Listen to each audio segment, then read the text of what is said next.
네, 여러분. 그 12주차 2차 시 수업을 시작하도록 하겠습니다. 오늘 최희눈의 광장으로 나가고 있습니다. 그래서 이번 학기 유일무이한 한국문학입니다. 그래서 제가 계속 그거 강조하면서 좀 더 집중하고 같이 좀 애정어리게 보자라는 의도로 좀 몇 번 강조를 했는데 1차 시 영상에서 앞에 영상에서는 광장이 가지고 있는 그래서 어떤 그 한국문학사적인 의미라든가 아니면은 최인훈이라는 작가 위주로 정리를 해드렸습니다. 그리고 우리가 같이 광장하면서 고민해봐야 될 거, 광장이라는 제목의 의미. 사실 광장이 뭐야? 광장은 이렇게 텅 빈 공간이 맞는데 그게 다가 아니라 그리고 밀실. 광장과 밀실이 굉장히 중요한 키워드인데 광장과 밀실이 의미하는 게 뭔가? 우리도 다 사실 여러분 그렇잖아요. 그러니까 누군가 소통하거나 이야기할 수 있는 광장, 그러니까 플랫폼, 우리는 최근 들어선 디지털 플랫폼으로 많이 얘기하고 있기는 한데 이거 맨날 보죠. 근데 여러분 맨날 근데 누구한테나 노출되고 같이 얘기할 수 있는, 그러니까 밖에 나가서 막 놀아. 번화한 데 가서 놀아. 시내나 중심가 가서 놀다가도 저녁이 되면 집에 들어가 쉬고 싶지. 그러니까 나만의 밀실과 나만에게 다 릴렉스 할 수 있는, 그리고 하루 종일 이거 인스타그램이나 페이스북 하다가도 이제 좀 내려놓고 좀 멍 때리고 쉬거나 아니면 내가 내 일에 집중하거나 하고 싶지. 근데 맨날 그러면 또 안 되잖아. 어디 나가서 같이 공유하고 얘기하고 의견을 나눌 수 있는 어떤 소통망 플랫폼은, 다시 말해서 인스타그램이나 페이스북을 한다고 해서 내가 그 학점이 잘 나오거나 누가 뭘 주거나 강제로 시키는 것도 아닌데 자발적으로 우리는 광장에서 소통을 해. 그러면서 또 밀실은 필요해. 나만의 내밀하고 은밀하고 뭐 맘대로 화장실도 가고 방구도 켜고 뭐 내가 먹고 싶은 거 먹고 편하게 막 아무 옷이나 입고 늘어져 있을 수 있는 밀실도 꼭 필요해. 그러니까 인간에겐 밀실과 광장이 대조적이지만 두 가지가 같이 필요한데 도대체 남한의 밀실과 광장은 무엇이며 북한의 밀실과 광장은 무엇인지에 대해서 좀 생각을 하면서 여러분들이 정리를 하시면 됩니다. 잘 정리하고 계시죠?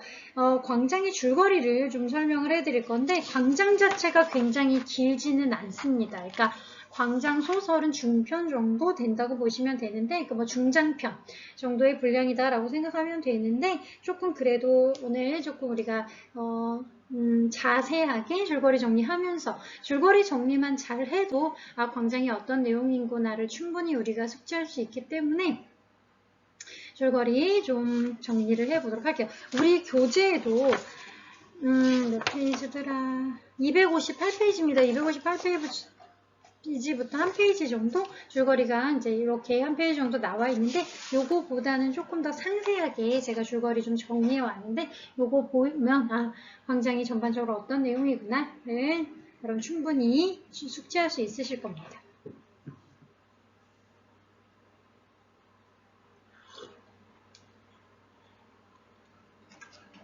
이렇게 시작합니다. 이게 소민상강구죠? 첫 장면과 마지막 장면이 연결되는 걸로 시작하는데 타고르 타고 있는 이명준의 시각으로부터 과거 회상처럼 다시 과거로 돌아가서 전반적으로 자신이 어떤 일을 겪었는지를 회상하는 장면. 그래서 다시 배로 돌아오는 장면. 그래서 시작점으로 다시 돌아오도록 이렇게 구성이 되어 있습니다. 바다는 크레파스보다 진한 푸르고 육중한 비늘을 무겁게 뒤채이면서 숨쉬고 있었다. 석방포로 이명준은, 그래서 이제 이 이명준은 사실은 중립국으로 가겠다라고 고집 부렸던 바로 이제 포로지. 포로인데 이제 석방이 된 거야. 네가 원하는 대로 보내주겠다라고 해서 석방이 된 거야. 그래서 석방포로인데 석방포로 이명준은 여벌불이 말쑥한 선장을 쳐다보다가 왼쪽 창으로 눈길을 옮겨 바다를 내다보았다. 석방포로를 실은 3,000톤급 인도배 타고르호는 동진화해를 공기를 헤치며 중립국을 향해 미끄러져 가고 있었다. 이명준은 철저한 공산주의자 이형도의 아들이었다. 그러니까 이형도는 이명준 아버지인데 북한에서 고위 간부를 지낼 정도로 공산주의자인 아버지.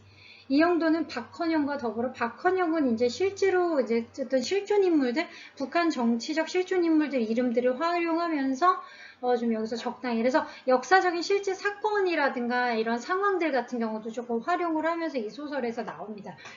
박헌영과 더불어 실제 인물이잖아요. 더불어 남로당을 조직해서 활동하다가 이북으로 갔다. 그는 친구의 집에서 기숙하며, 그러니까 아버지는 공산주의자이기 때문에 당연히 북한으로 가는데 다 자기를 버리고, 그러니까 가족을 다 버리고 자신의 정치적 이념만을 쫓아서 북한으로 간 거야. 왜 난 공산주의자니까 저기서 내 뜻을 펼칠 거야 라고 해서 얘는 거의 버려지다시피 남한에 버려져서 아버지 지인이었던 친구였던 대학 교수의 집에서 그 집에서 자기 같은 또래의 어떤 아들, 딸이 있는데 걔네들과 같이 성장을 합니다. 그러면서 대학 철학과에 진학을 하게 되는 청년입니다. 이런 어떤 성장기에 사연이 있는 청년이야. 비록 아버지가 월북하기는 했으나 이명준은 원래는 이데올로기에 크게 관심이 없다. 성장기에 어렸을 때부터 우리가 공산당이 무엇이지? 사회주의가 뭐지? 민주주의가 뭐지? 막 이렇게 관심을 갖지 않은 그냥 평범한 학생이었던 거야. 이명준은. 그래서 은혜 그리고는 이제 그 집에, 그러니까 자신이 기고하던 집 딸이 자신의 친구인 이제 은혜라는 그 여자를 소개시켜줬는데, 은혜는 그러니까 그 당시에 그러니까 부르주아 계층, 전형적인 부르주아 계층의 딸이죠. 은혜 지점장인 딸인 윤혜와 교제하고 있어. 은행 지점장. 윤혜와 교제하고 있었다. 그러나 이데올로기로 대치되어 있는 남북 상황은 이명준을 그대로 놔두지 않았고, 그 당시에 남과 북이 좀 대치적으로 상황이 안 좋았어. 그래서 그 일 때문에 얘가 너 아버지가 그 이런 빨갱이라는 표현 혹시 아십니까? 예전에는 막 북한으로 간 공산주의자들을 비하하는 표현으로 빨갱이지라고 하면서 얘를 잡아다 고문을 하면서 너 아버지랑 연락하고 있었지? 너 원래 북한 빨갱이지? 라고 하면서 아버지가 뭐래? 그러니까 아버지가 진짜 아버지 이기적이지 않습니까? 근데 남한의 자신의 어떤 자식과 가족들이 남아있는데도 불구하고 그 가족들이 어떤 고초를 당할지 알면서도 그냥 하고 싶은 대로 하는 거야. 아버지가 평양 방송에서 자주 나오면서 남한을 공격하는, 그러니까 북한에서도 약간 고위 간부급 중요한 간부인 거야. 그러다 보니까 얘는 그 간부의 자식이니까 얘가 불려와서 고문도 당하고, 그 당시 이제 쉽게 얘기하면 남한 입장에서는 빨갱이의 자식이니까. 그러면서 얘는 원래는 관심이 없었거든. 사회주의가 뭐지? 공산당이 뭐고 뭐 민주주의가 뭐지? 이런 거 관심이 없다가 이렇게 외부에서 자극을 하니까 도대체 이념 따위가 뭐길래, 얘는 이제 이런 도대체 이념이 뭐길래 이렇게 나를 달달 볶고 가만히 두지 않는 거야? 도대체 이게 뭐야? 라고 생각을 하면서 얘가 이제 그때부터 관심을 갖기 시작했다는 거죠. 오히려 고민 안 하고 놔뒀으면 얘가 그냥 순종적인 남한인으로 잘 성장했을 텐데, 그래서 이제 그렇게 된 겁니다. 그래서 이명준이 철학과를 다닌다고 하자. 안 그래도 얘가 다른 과도 아니고 철학과를 다닌다고 하자. 이 당시 얘를 이렇게 취조하던 남한 경찰관, 만기부 같은 취조관은 그래, 철학가면 마르크스 철학, 이게 가장 사회주의 철학의 대표적인 철학이잖아. 그러니까 얘를 이렇게 몰아가서 고문하는 거야. 야, 너 마르크스 철학도 알겠군? 하면 이명준의 얼굴에, 그러니까 마르크스 철학을 아는 건 맞을 일은 아니지만 이 당시에 이랬다는 거지. 주먹질합니다.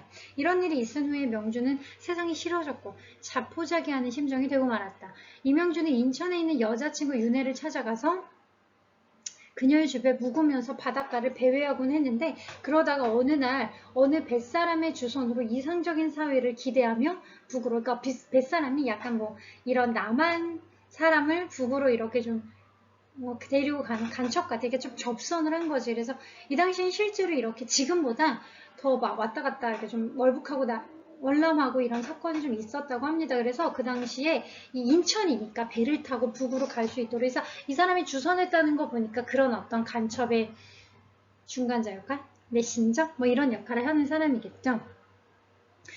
얘가 지금 남한에서 상처받은 거잖아. 아니, 나는 진짜 관심도 없는데 그냥 철학과 다니고 있는 평범한 대학생인데 아버지가 북한에서 그런 뭐 대남방송을 하고 북한의 고위 공무원이라고 해서 나를 이렇게 고문하다니. 여러분도 고문받으면 상처받지. 그래가지고 이제 남한이 미워진 거야. 그러면서 그래, 남한에서 어차피 나 이렇게 미워하고 이런 어떤 공산당의 자식인 것처럼 이렇게 취급을 하는데, 그러면 북한으로 갈래? 라고 생각해서 북으로 가죠. 월북을 합니다. 아버지도 이제 찾아갈 겸. 근데 이명준의 부친은, 아버지는 이북에서 선전 책임자, 선전은 이제 사람들한테 막 공산주의 사상을 주입하는 선전 책임자로 있었습니다. 근데 이 아버지도 얘는 공산주의자니까 청렴 결백하고 공적인 사회와 조국과 국가를 위해서 희생하고 막 이런 걸 기대했는데 반전.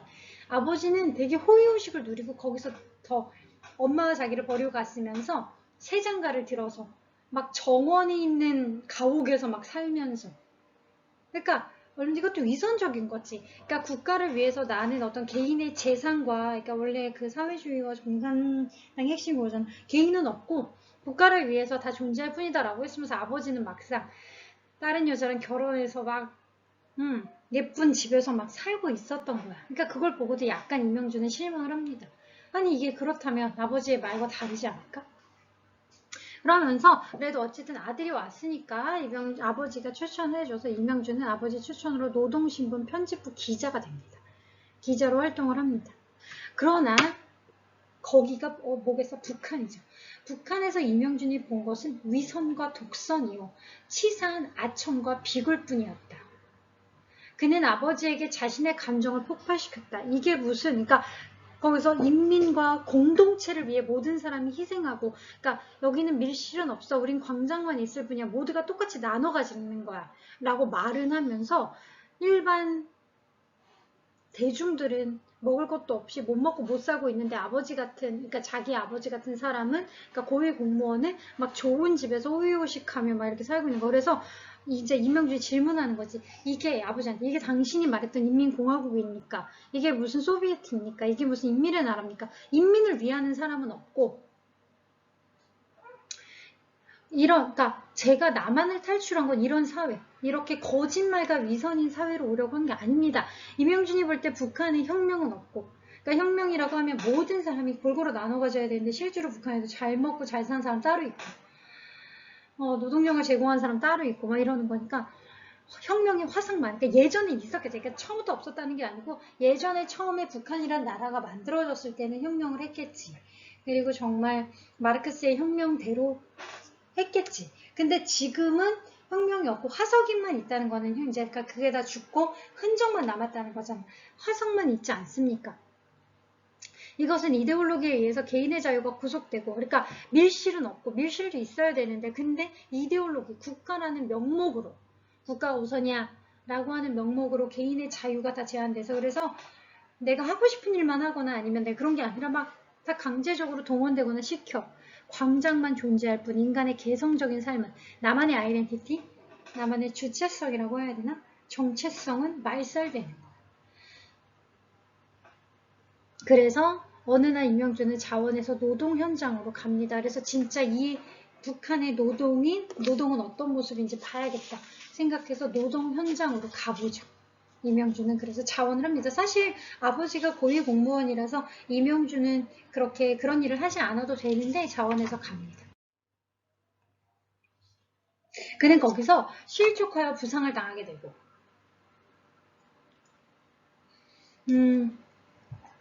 노동 현장은 어디나 좀 참혹한 거지. 그래서 막 몸을 쓰는 노동을 하다가 넘어진 거죠. 그래서 부상을 당하게 되고 입원해 있는 동안 국립극장의 1급 무용수인 은혜라는 이제 예술가죠. 그러니까 무용수인 은혜를 알게 됩니다. 그러니까 봉사활동을 와서 이제 그 병원에서 그 은혜를 알게 돼서 사랑에 빠지는 거죠. 병원에서 퇴원하자 명주는 취재 명령을 받고 이제 원래는 기자잖아요. 이제 아버지가 원래는 얘가 그 노동신문 편집부 기자로 추천해서 원래는 기자잖아요. 그러니까 노동자가 원래는 아닌 거지. 그래서 다시 그러니까 북한은 그거지. 내가 이 직업을 갖지 않고 나는 이걸 하겠어요 라고 원해도 원래 국가에서 시키는 걸 해야 되는 거야. 그러니까 이명준은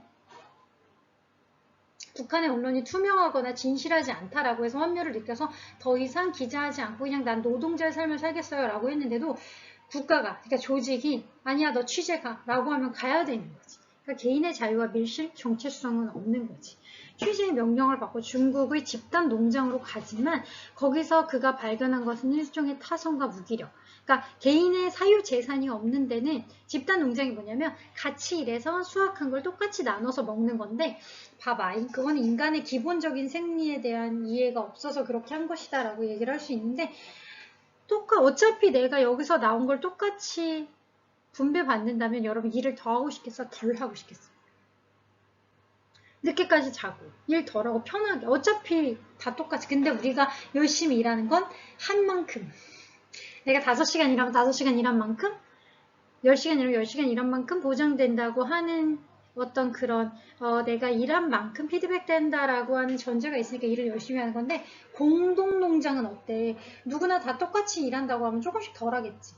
씨도 대충 뿌리고 그냥 뭐 쉬엄쉬엄 하고, 그걸 보면서 타성과 무기력에 빠져있는 그것을 보면서 아, 이게 사회주의의 한계인가를 깨닫게 된 거죠. 명주는 그것을 그대로 기사화했다고 해서, 근데 이게 이렇게 해서 노동자들이 타성에 젖어 있다. 그러니까 다 똑같이 어차피 받을 걸 뭐하러 나만 열심히 해. 라고 하는 어떤 타성에 젖어 있다라고 하는 것들을 그대로 기사를 썼다가, 당연히 당에서는 그런 식으로 기사를 쓰면 싫지. 그런 가운데서 명준과 은혜의 연애는 계속됩니다. 자, 그러나 그녀는 명준을 보지 못했다. 어느 날 밤 그녀는 명준을 찾아가겠노라 해놓고 끝내 나타나지 않았는데, 알고 봤더니 이것도 억지로 국가에서 너 모스크바에 공연 있을까 가 라고 하면 내가 개인적으로 이번 공연을 안 가고 싶거나 뭐 빠질게요 라고 해도 되는데, 그럴 수 없는 거. 왜? 여기는 밀실이 없고 광장만 있으니까. 그래서 일종의 차출돼서 가듯이 은혜는 모스크바, 그러니까 러시아죠. 러시아의 대표 무용수로 차출됩니다. 그래서 명준의 은혜 일행이 그날 모스크바로 떠난 사실. 그래서 은혜가 원치 않아도, 그러니까 명준에게 기별할 사이도 없이 그냥 시키면 바로 가야 되는 거지. 그랬던 걸 알게 됩니다. 그때. 그러니까 은혜랑 제대로 약속도 하지 못하고 마지막 작별 인사도 못했는데, 그때 6.25가 터집니다. 명주는 군관 신분으로 서울에 와서 우익 사상범을 다루던 중에 이제 북한 군사로 당연히, 그러니까 얘가 북한에 있을 때 전쟁이 터지니까 북한 군인 신분으로 전쟁을 하다가, 원래 여러분 전쟁이 처음 났을 때 북한이 서울까지 밀고 부산까지도 밀고 내려가잖아요. 부산 직전까지 이랬을 때. 아주 부산까지 다 가진 않지만 어쨌든, 근데 그래서 서울에 와서 서울은 점령을 합니다. 북한은 왜 잠깐 점령할 때가 있었는데, 그때 남한에서 같이 성장했던 그 아버지 친구네 집에 성장했을 때, 그때 같이 형제처럼 성장했던 태식이를 만납니다. 근데 태식이는 소형 사진기를 가지고 공산군의 군사시설을 찍은 혐의로 체포되어 있었는데, 명주는 태식이를 면회하러 여러분 윤회 기억나십니까? 나와 잠깐 연애했던 은행장 딸. 근데 알고 봤더니 태식이가 윤회랑 결혼을 한 거였어. 원래 자신과 이제 연애했던 전 여자친구랑 태식이가 결혼을 해 있는 상태였던 거죠. 그래서 윤회는 뜻밖에도 태식과 결혼을 했었다. 명주는 근데 지금 이제 명준과 윤회는 일종의 얘네들한테 포로 같은, 지금 이제 북한 군인이 서울을 잠식하고 있는 상태이기 때문에 얘들이 포로 같은 상태이기 때문에 약간 명주는 얘네들을 괴롭히고 싶은 거야. 자신이 지금 우위에 있잖아요. 그래서 윤회에게 오늘 밤 여기서 자고 내일 아침 돌아가. 이게 친구의 부인인데도 불구하고 이렇게 막 명령을 내린 거지. 그런 장면이 나옵니다. 그 후 명주는 근데 그러면서 자신의 인간성에 대한 이제 환멸을 느끼는 거죠. 내가 친구 부인을 함부로 막 겁탈하려고 하고 막 했다는 것에 환멸을 느껴서, 근데 이제 자원에서 그러면서 반성하는 취지로 자원에서 낙동강 최전선으로 갑니다. 이 낙동강 전선에서 그는 뜻밖의 간호병으로, 그때 이제 남성들은 다 그 전쟁이 났으니까 군인이 돼야 되고, 이제 젊은 여성들은 다 군인들을 보살펴주거나 회복시키는 간호병으로 일을 하고 있는데, 간호병으로 와 있는 지금 현재, 그러니까 전 여친 말고 지금 현재 여자친구 윤혜를 만납니다. 그들은 동굴에서 밀회를 즐기죠. 그래서 이제 그런 어떤 애틋한 하룻밤을 즐깁니다. 은혜는 죽기 전에 열심히 만나요. 우리가 언제 죽을지 모르는 전쟁 상황이니까 그 전에라도 자주 보자 라고 얘기를 하면 속삭입니다. 그날 밤 명주는 2시간 가까이 기다렸으나 은혜는 나타나지 않습니다. 그래서 또 지난번처럼 또다시 은혜가 나타나지 않는 거야. 알고 봤더니 낙동강 물이 아니라 피가 흘렀다는 전투. 그날 밤에 약간 조금 이제 막 극단적인 전투가 있었고, 유엔군의 폭격과 그 폭격으로 인해 폭격과 폭격의 은혜가 죽고 명주는 포로가 되었다라고 이제 나옵니다. 그래서 결국 이제 원래 북한군이 그러니까 득세하고 있다가 유엔군이죠. 그래서 이제 미국군이 포함된 유엔군이 한국 전쟁에 참여합니다. 그러면서 이제 그 승리하고자 하는 이제 승기가 약간 남한군, 연합군이죠. 연합군 쪽으로 기울어 오는 거죠. 그러니까 북한군이었던 이명주는 다시 좀 패전의 기운이 감돌면서 잡힌 거지. 그러면서 결국은 자신이 사랑하던 은혜와 은혜 뱃속에 아이가 있을지도 모른다는 걸 좀 암시하거든요. 둘 다 동시에 잃게 된 거지. 명주는 북쪽에 밀실이 없었던 것처럼 남쪽에도 삶을 꾸릴 광장이 없다는 사실을 깨닫게 됩니다. 자, 그러면서 포로가 된 명주는 정전 이제 전쟁이 잠깐 멈췄다는 얘기죠. 전쟁이 정지했다. 정전이 되자 제3국 이때 그 유명한 중립국이 나오죠. 3국을 택합니다. 송환 등록이 시작되었을 때 어디로 보내줄까?가 등록되는 송환 등록이 시작되었을 무렵 그는 계속 고민하다가 일로 갈까 저길로 갈까 고민하다가 결국은 제3국도 선택할 수 있어. 그러니까 선택지에 제3국도 있어. 라는 말을 들었을 때 명주는 그것이 바로 자기를 위한 조항이다 라는 생각을 하고는 계속 중립국, 여기에서 그 유명한 장면, 계속 중립국을 외치는 중립국 그게 나오는 거죠.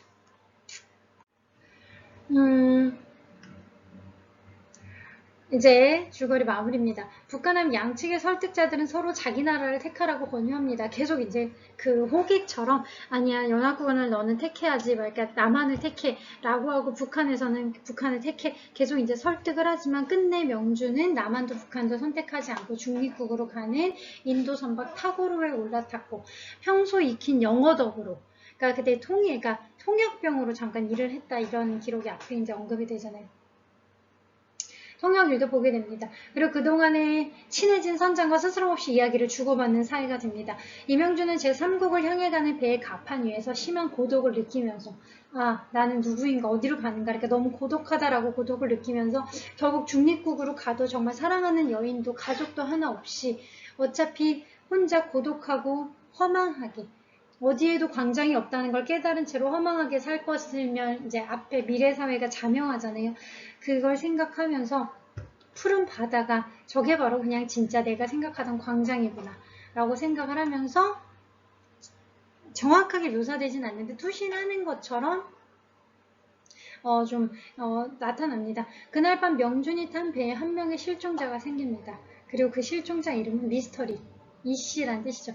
미스터리라고 하면서 소설이 끝나죠. 오늘 조금 줄거리 자세하게 봤는데 등장인물 정리까지도 마저 조금 후루룩 해볼게요. 가장 중요한 인물은 당연히 주인공인 이명준이라는 캐릭터입니다. 사실 이 소설은 이명준을 위한 이명준에 의한 문학이 맞습니다. 왜냐하면 여러 인물이 나와도 거의 이명준이라는 주인공의 어떤 의식적인 흐름, 이명준이라는 사람의 사상, 감정을 그대로 따라가기 때문에 사실은 이명준 하나에만 집중해도 충분히 소설이 이해가 됩니다. 분단의 비극적 상황에서 남북을 오가며 진정한 의미에서의 삶과 그 광장을 찾으려 하지만 실패하죠. 북한에서도 남한에서도 다 실패합니다. 그리고는 중립국인 제3국을 택합니다. 그러나 어디에서도 진정한 광장을 찾을 수 없다고 믿은 그는 자살을 택하고 말죠. 그래서 사실 마지막에 우리가 이 작가를 좀 관념주의 작가다라고 하는 거는 현실적이라면 어떻게든 이 와중에도 삶의 이제 의지를 가지고 살겠지만 실제 자신의 삶의 가치를 상실한 주인공이 결국 죽음을 선택한다는 것 때문에도 다소 관념주의 작가다라고 우리가 다시 부를 수 있는 건데 바다에 뛰어드는 순간 그는 자신이 그토록 찾아 헤매던 진정한 광장이 거기에 있음을 발견하는 약간 그냥 평범한 인물이 아니라 그래서 계속 새로운 걸 발견하고 변화한다는 의미에서 동적인 인물. 동적 인물이 움직인 인물, 정적 인물은 그대로. 그러니까 우리가 정적 인물은 소설 안에서 크게 가치관이라든가 행동의 패턴이 바뀌지 않는 뻔한 인물이 정적 인물이고 그 소설 안에서 많이 이래저래 의식도 가치관도 삶에 대한 여러 가지 개념도 계속 바뀌어가는 인물이 동적 인물인데 이명준은 굉장히 적극적으로 여러 번 바뀌죠. 그냥 평범한 학생이었다가 고문을 통해서 그래 정치가 먼저 관심을 가져볼까? 근데 남한에서 관심을 가졌더니 남한은 광장이 없어. 그러니까 광장이 있지만 부패하고 이제 뭐 밀실만 있어. 근데 북한도 갔더니 북한은 아예 밀실이 없어. 막 이러면서 계속 새로운 걸 깨닫게 되는 그런 동적 인물인 거죠. 자, 윤혜는 남쪽에 있을 때 사귄 여자친구. 영미라는 여자 이제 친구가 소개해준 여인인데 후에 영미의 오빠인 변태식과 같이 살다가 간첩 혐의로 체포된 S경찰서에서 정치보위부원으로 근무하던 명준이 풀어줘서 그래서 그냥 평범한 인물이고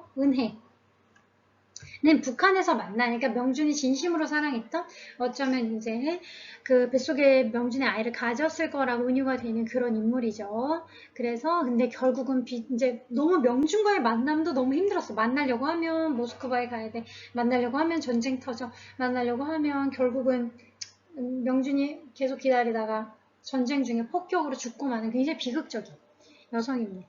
자, 그리고 태식이는 명준과 같이 성장한, 명준을 키워준 인물이 이제 명준 남한에 있는 아버지 친구인 변성재라는 사람의 임무, 그러니까 이제 이 사람이 아들로 크는데 그냥 가장 전형적인 남한의 부르주아 아들.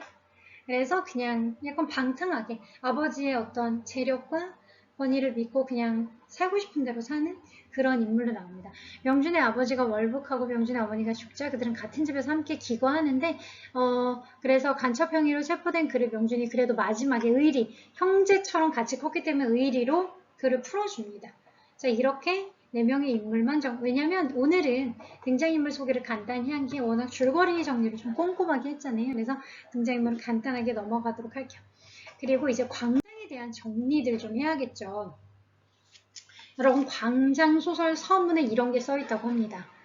인간은 광장에 나가지 않고는 살지 못한다. 표범의 가죽으로 만든 진이 울리는 원시인의 광장으로부터 한 사회에 살면서 끝내 동료인 줄 모르고 생활하는 현재적 산업구조의 미궁에 이르기까지 시대와 공간을 달리하는 수많은 광장들이 있다. 그러면서도 한편으로는, 그러니까 인간에게 광장은 누군가와 소통하고 연결할 수 있는, 서로가 같이 연대를 맺고 그러니까 인간은 사회적 동물이다라는 얘기 들어보셨잖아요. 그래서 같이 사회를 조직할 수 있고 같이 소통할 수 있는 광장이 인간에겐 필수적이야. 근데 그러면서 광장만 있어야 되는 게 아니라 밀실로 물러서지 않고는 또 살 수 없대. 자, 광장에서 열심히 이제 여러분 학교죠. 여러분의 광장은 대표적으로 학교가 되는데 저도 뭐 출근을 한다. 저도 이제 학교로 보통 출근을 하죠. 지금은 코로나라서 못한다 하더라도 사회에 나가야 돼. 일어나면 밖에 나가야 되는데 여러분 나갔으면 또 어때? 집에 오고 싶지. 여러분 그러니까 근데 하루 종일 집에 있으면 어때? 나가서 놀고 싶거나 나가서 누구 만나고 싶지. 며칠 동안 집에 있으면 지루하잖아. 나가고 싶어. 또 나가면 집에 가고 싶어. 바로 이렇게 인간은 기본적으로 어떤 시대나 어떤 민족이나 어떤 문화권이나 광장과 밀실이 다 있어야 된다는 거야. 광장과 밀실은 인간 삶에서 필수적인 요소야. 인간에게 광장과 밀실이 필수적이라는 거. 광장도 있어야 되고, 그러니까 막 폐쇄 공포증 같은 사람이 그러니까 막 광장도 있어야 돼. 이런 거를 공황장애라고 하죠. 공황장애가 아니라 밖에도 나가야 되고, 그래서 여러분 요즘에 아무리 코로나라고 해도 적당히 밖에 바람도 쐬고 산책도 해야 되고, 또 대신 밖에 나가지 못하면 이거로라도 이 연결을 하고 화상으로라도 연락을 하고 SNS라도 하고, 이게 다 광장이지. 누군가 소통을 해야 돼. 하지만 동시에 누군가 소통하고 만나고 이렇게 막 밖에서 여러분 놀거나 친구랑 막 얘기하는 것도 때로는 피곤하잖아. 모두 해야 돼. 그치? 집에 들어와서 또 쉬어줘야 돼. 그리고 쉬고 다음날 아침 일어나면 어때? 밖에 나가줘야 돼. 이게 다 필요하다는 거야. 광장과 밀실이 모두 필수적이다. 곧 인간이 인간으로 살기 위해서는 공적 영역, 이게 광장이죠. 사적 영역, 이게 밀실이죠. 이 두 가지가 반드시 필요하다. 그렇다면 여러분들이 생각했을 때 이거는 여러분 스스로 해결해 보세요. 이명준은 여기서 푸른 광장이라는 표현을 쓰거든요. 그럼 요거는 이제 푸른 광장이니까 가장 궁극적으로 이명준이 지향하는, 추구하는 광장이겠지. 이런 푸른 광장은 도대체 무엇일까? 여러분이 이명준이 여기서 푸른 광장이라는 얘기를 직접적으로 하거든요. 그러면 푸른 광장이라는 말이 이제 여러분이 이제 해석을 한번 해보세요. 이 해석 안에서는 무엇이 도대체 푸른 광장일까? 를 고민을 한번 여러분 해결해 보시면 됩니다. 이명준이 우리 인간에겐 광장과 밀실이 다 필요하다라고 했는데, 그것을 광장과 밀실이라는 표현도 있지만 그것을 좀 공적 영역, 사적 영역으로 다시 좀 정리를 해보도록 하겠습니다. 공적 영역은 뭘까? 인간은 공적 영역, 우리가 같이 소통할 수 있는 다양한 소통망들, 최근 들어서는 꼭 오프라인으로만 하는 게 아니라 다양한 온라인을 통해서라도 꼭 얘기를 하죠. 여러분 솔직히 고백해봐. 단 하루라도 이거 컴퓨터란다. 스마트폰과 컴퓨터를 보지 않고 어딘가에 접속하지 않고 인스타그램이나 페이스북처럼 SNS, 카톡이라도 안 하는 날이 하루라도 있다 없다? 하루도 없을걸? 여러분 밖에 나가지 않고 집에 있는 날은 있어도 이건 꼭 할 걸. 왜? 물리적으로는 집에 있어도 꼭 나는 공적 영역을 통해서 누군가랑 연결되어 있다는 게 필요한 게 인간의 기본적인 욕망과 속성이지. 여러분 이거 뺏기거나 그러니까 인터넷이 다 끊기거나 핸드폰, 텔레비전, 노트북 없으면 정말 며칠 안에 우리 미칠지도 몰라. 내 이런 고립감. 그게 바로 인간이 얼마나 공적 영역이 필요한 거야. 인간은 공적 영역을 통해 자신의 존재를 이제 반영적으로 내가 이렇게 어떤 사회망 속에 존재하는 과정을 통해서 나를 인식하는 거야. 자신을 포함한 세계에 대한 지식까지도 얻을 수 있다고 합니다. 또한 공적 영역은 도덕의 완성. 그렇지. 그럼 혼자 있을 때는 내가 도덕성이거나 착하거나 좋은 사람 이런 개념이 없지. 누구를 배려하거나. 근데 도덕은 사회생활에서 필요한 거야. 그래서 도덕의 원천이기도 하다. 공적 영역은 존재론적으로도 인식론적으로도 그리고 도덕적으로도 인간의 삶은 필수적이지. 우리가 저 사람은 도덕성이 좋아요 나빠요 라고 할 때 혼자 있을 때는 우리 다 나쁜 사람 좋은 사람 개념이 없지. 혼자는 그냥 있어. 누군가를 어떻게 대하는가를 보면서 그 사람 도덕성을 알게 되는 거잖아. 자, 역으로 사적 영역은 근데 공적 영역만 중요하냐 라고 한다면 이명주는 아니면 최인우는 아니다. 똑같이 사적 영역도 중요하다는 말이에요. 사적 영역이란 개인이 자신에 갖는 사적 유대관계에 있는 사람들의 생활과 행복에 관심을 갖는 다시 말해서 가족이나 이렇게 그냥 나만의 영역, 나만의 공간. 이 영역에서 인간의 삶이 욕구와 필요를 충족시켜주기 위해 그래서 여러분 사적 공간 집이죠. 보통 뭐해?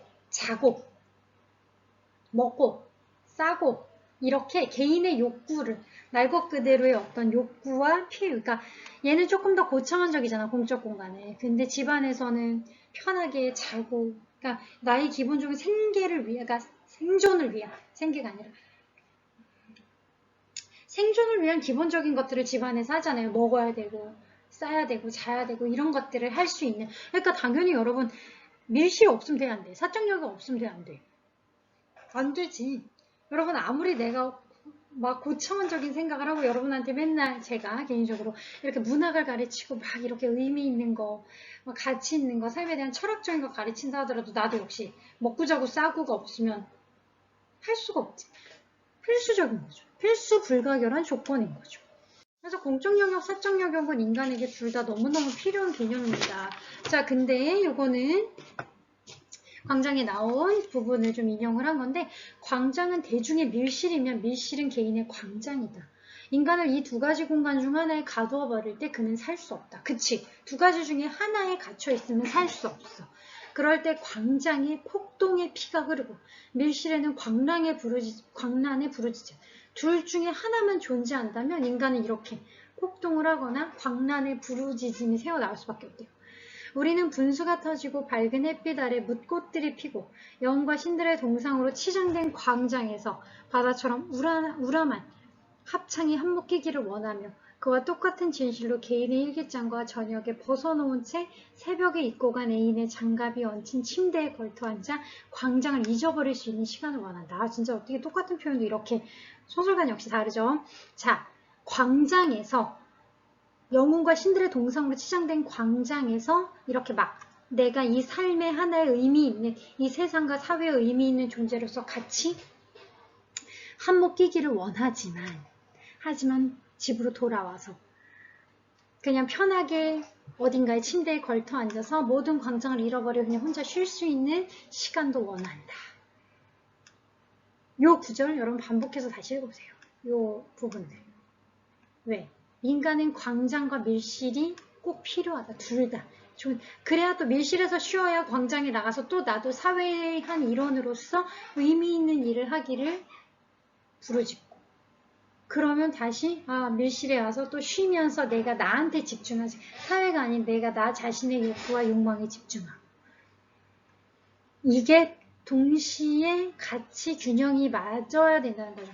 광장에서 이명주는 사적 영역만 존재하는 자유주의 남한, 그러니까 밀실이죠. 밀실만 존재하는 남한에도 또한 사회적 영역만, 광장만 존재하는 북한에서도 공적 영역을 찾을 수 없었다.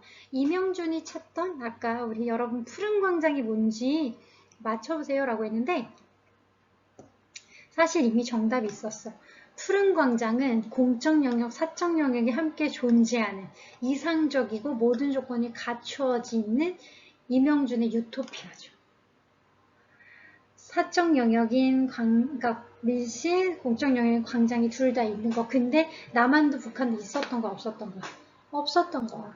그래서 좌절한 이명주는 제3국 중립국으로 가겠다라고 우겼지만 사실 중립국인데 완벽한 푸른 광장은 있을까? 여기에 대한 환멸, 여기에 대한 어떤 그 의심들 이런 것들 때문에 결국은 이명주는 자살이라는 극단적인 선택을 했을 수도 있지만 어쨌든 푸른 광장이 무엇인가의 힌트는 나왔네요. 답은 나왔네요. 이것이 바로 푸른 광장이죠. 자, 그렇다면 이렇게 삶을 좀 더 비관적, 북한도 남한도 제3세계도 당시에 작가가 이명준이라는 사람이 궁극적으로 꿈꿨던 푸른 광장이 없었던 거지. 그렇다면 도대체 작가는 그 당대 사회 현실을 어떻게 인식하고 있었길래 이렇게 어디에도 푸른 광장이 없었을까?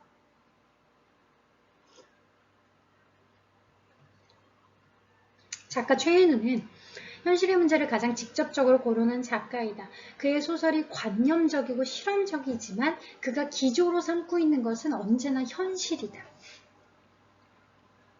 현실에 대한 애정과 현실의 어떤 쓸모, 반영을 하고 있었다는 거지. 그는 현실에 발을 딛고 이상과 사랑과 환상을 이야기하는데 그것이 그의 소설의 리얼리즘 정신, 최인우 소설은 대표적인 리얼리즘 문학이다라고 지칭되는데 리얼리즘 정신에 투철하다는 의미다. 즉 그는 최인우 작가를 얘기하는 겁니다. 그는 자기에게 주어진 세계와 역사, 정치 상황 속에서 올바르게 살아가는 바른 삶이란 무엇인가, 내가 추구해야 되는 삶은 무엇인가. 소설 속의 이명주는 푸른 광장을 추구했는데 작가도 계속 그 고민을 했다는 거죠.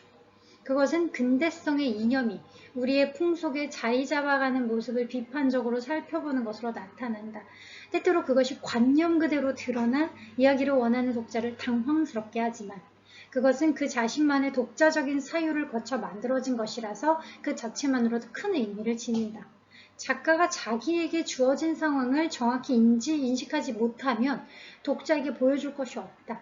또한 적절한 작중인물을 창조해야 자기가 처한 상황을 제대로 보여줄 수 있다. 근데 이 최인우는 자기에게 주어진 상황을 정확히 인식하고 그래서 적당한 작중인물을 잘 창조했다는 거죠. 이런 과정을 통해서 그 당시 1960년대를 사는 사람들이 우리 이제 대한민국의 현실과 어떤 것들을 어떻게 우리가 추구하고 찾아가야 되는지에 대한 힌트? 정답까지는 아니겠지만 한 가지 방향성을 제시해주고 있다. 라고 우리가 해석할 수 있습니다. 마지막 페이지입니다. 이 광장에서 이데올로기와 사랑 중 우리 아까 여러분 혹시 그 구조 생각나십니까? 나는 이명준은 이제 내가 17년 전에 이제 이명준을 만들었다라고 얘기를 하면서 근데 그는 결국 그 사랑과 이데올로기라는 바위에 걸려서 다시는 떠오르지 못했다라는 그게 결국은 이 소설의 주제를 잘 정리를 한 이 소설을 핵심적으로 얘기하고자 하는 게 사랑과 이데올로기. 이게 두 가지가 사실은 이 소설의 테마죠. 주제인데 어떤 게 여러분 이거 정답은 없는데 어떤 게 더 중요한 것 같아요. 여러분들. 이 소설에서 다루고 있는 것 중에서. 광장은 남북으로 분단된 현실을 제대로 이제 제재로, 그러니까 소재죠. 일종의 소재로 이 분단이라는 현실을 소재로 삼음으로써 이데올로기의 문제를 다루고 있는데 특히 남한과 북한의 정치 현실을 보여주고 그것을 비판함으로써 봐봐 여기선 남한도 문제고 북한도 문제다 이렇게 직접적으로 비판하는 거잖아요. 이건 대단한 용기고 그가 20대이기 때문에 가능한 어떤 하나의 열정일 수도 있는데 이데올로기의 문제를 부각시킨다. 특히 광복 이후 한국 전쟁까지 당대 사람들은 자기들의 의사와는 무관하게 자본주의와 공산주의에 갈려서 그러니까 내가 사실 남한에서 이쪽에서 태어나고 싶어서 태어나거나 선택한 게 아니라 갈려서 마치 적대적으로 둘 중에 하나를 선택해야 되는 것처럼 강요당하면서 살아야 했죠. 또 그러면서 그러니까 내가 성장하면서 이 이념이 나한테 맞아. 이 이념이 나한테 맞아가 아니라 우리 종교도 사실 스스로 선택해야 되는 건데 어렸을 때부터 강요되면 안 되잖아요. 그건 진정한 종교라고 할 수 없는 것처럼 이념도 마찬가지죠. 내가 스스로 선택해야 되는데 근데 그 당시 사람들은 너무 그런 이념들을 강요하면서 동시에 상대 이념을 미워하기까지 해야 되는 적대적 상황에 강제로 놓여 있었던 거야. 근데 중요한 건 자신들은 그런 것들을 인지하지도 못해. 아, 내가 이렇게 강요됐구나. 강요의 폭력, 이념적 폭력을 인지하지도 못하는 상태. 정신없이 그냥 이 삶 속에서 생존하기 위해서 급급한 상태. 이명준 같은 고차원적인 관념적인 생각을 하는 사람들은 그게 안타까웠겠죠. 이런 것들, 그런 점에서 광장은 이데올로기적인 요소가 중요한 이데올로기 소설이다 라고 정리할 수 있지만, 또 다른 의견, 광장을 또 사랑의 프레임으로 보는 경우에는, 하지만 거기에 덧붙여 사랑의 문제가 아름답게 그려진다. 여기서는 굉장히 연애 관계에 있는 대상들이 중요하게 등장하고, 이명준에게는 오히려 아버지나 남쪽과 북쪽의 어떤 정치 시스템보다도 더 중요하게 이 연애 대상이 오히려 이명준에게 더 큰 영향을 미칩니다. 남한에서 했던 윤혜와의 사랑은 에고를 지키려는 자들의 갈등이지만, 에고는 좀 더 고차원적인 정신적인 것, 나의 어떤 아이덴티티, 나만의 갈등이지만, 은혜, 북한에서의 사랑은 그것마저도 다 버린 자신들의 열정적이고 절망적인, 그러니까 이 어떤 절망적인 상황에서도 지키고자 하는 뭔가 좀 더 열정적인 사랑. 그러니까 남한에서의 사랑은 좀 더 이성적인 사랑, 북한에서의 사랑은 조금 더 감상적인 사랑, 이렇게 정리를 하고 있는데, 그래서 그런 사랑 끝에 죽음에 이르는 은혜가 행복하게 보이는 측면도 없지 않다. 그래서 마지막에 정말 사랑의 극점에서 사랑에 막 빠져있는 상태에서 죽죠. 그래서 그런 은혜의 모습으로 마지막까지 이명준도 자신이 타고르 후에서 죽음을 선택하는 것도 혼자 죽은 전쟁의 피해로 어쨌든 죽어버린 그러니까 자신의 사랑하는 여자에 대한 그리움. 그래서 여기서 연애 대상이나 사랑이 굉장히 중요한 효성으로 등장하는 건 맞아요. 게다가 이명준은 사랑의 승화를 통해 이데올로기마저도 넘어서는 사랑이 더 중요하니까, 마지막에는 그 남한이야 북한이야 사회주의야 민주주의야가 아니라 그것보다도 사랑, 그것보다도 은혜라는 여성에 대한 사랑, 그 두 가지를 넘어서는 것으로서의 사랑이 나오는 거죠. 한반도에 갇혀 사는 사람들에게 이데올로기 바깥은 존재하지 않지만, 사랑에 빠지게 되면, 사랑을 하게 되면 그것 이상의 가치를 찾게 된다는 그런 어떤 사랑이 그 이데올로기라는 것을 초월하게 해주는 가치가 있어 라는 메시지를 전달하는 것이다. 그것은 이데올로기마저도 초월하고 마침내 동지나 바다의 푸른 광장에서 만나는 위대한 사랑의 모습. 이렇게 본다면 광장은 사랑의 서사죠. 자, 첫 번째로 본다면 여러분 두 가지 중에 정답이 있는 게 아니라 우린 무엇이로든 해석할 수 있어요. 여러분들은 이걸 이데올로기 문학으로 보는 게 좋을 것 같아요? 아니면 사랑의 문학으로 보는 게 좋을 것 같아요? 이거는 해석하는 사람에 따라 더 우리가 이 소설을 어떻게 읽어내느냐, 지금 우리가 어떻게 받아들이느냐에 따라 다양하게 해석이 될 수 있는데, 중요한 건 두 가지 다 작가도 언급한 것처럼 소설에서 중요한 두 축을 이루고 있다는 거죠. 자, 우리 광장 정리 다 했습니다. 여러분 수고 많이 하셨습니다. 그래서 여기까지 해서 우리가 너무 중요한 광장의 내용들이라든가 핵심적인 어떤 키워드들, 소재들, 밀실, 광장, 푸른 광장, 아니면 사랑 이데올로기, 이런 몇 개 광장하면 떠오른 중요한 키워드 다 정리했고, 또 여러분들이 그거를 바탕으로 해서 과제까지 하시면 다 마무리가 됩니다. 여러분 그러면서 이번 주 수업만 마무리가 되는 게 아니라 고전 읽기가 다 끝나죠. 정말 이번 학기는, 특히 원래 2학기는 더 빨리 가는데 이번 학기는 조금 더 빠르게 뭔가 마무리가 되는 것 같아서 아쉬운 마음, 뭔가 시원섭섭에 시원이 빠지고 섭섭하기만 합니다. 자, 근데 여러분 어쨌든 오늘 광장 어려운 문학인 게 맞습니다. 우리가 한국문학이라고 해서 더 쉬운 게 아니라 이건 관념적이고 너무 많은 철학적인, 왜냐면 이데올로기도 사랑도 다 철학적인 개념이기 때문에 너무 어려운 개념이 맞는데 여러분 집중해서 잘 들어주느라 고생 많이 하셨습니다. 이제 여러분 과제만 재미있게 여러분 생각 잘 반영해서 수행하시면 다 마무리가 됩니다. 자, 그래서 오늘 수업 1차시, 2차시 긴 영상 듣느라 고생 많이 하셨고, 그동안 고전들 재미있게 여러분 좀 들어주셨으면 좋겠는데, 어쨌든 매 시간 제가 고전에 대해서 욕심이 많다 보니까 이 설명 저 설명 좀 설명 많이 하면서 여러분들 조금 복잡하게 생각 좀 혼란스럽게 했을 수도 있는데, 아마 제 의도는 여러분들 충분히 이해해 주셨을 겁니다. 자, 자, 그래서 고생 많이 하셨습니다. 오늘 수업 여기서 마무리할게요. 여러분들 과제 제출 기간 맞춰서 잘 해주시고 다음 주부터는 글쓰기와 자기 표현 있잖아요. 우리 예전에 맞춤법 수업했던. 그래서 글쓰기 수업으로 다시 여러분과 수업 나가도록 공부 진행하도록 하겠습니다. 오늘 여기까지 할게요. 여러분 수고하셨습니다. 안녕.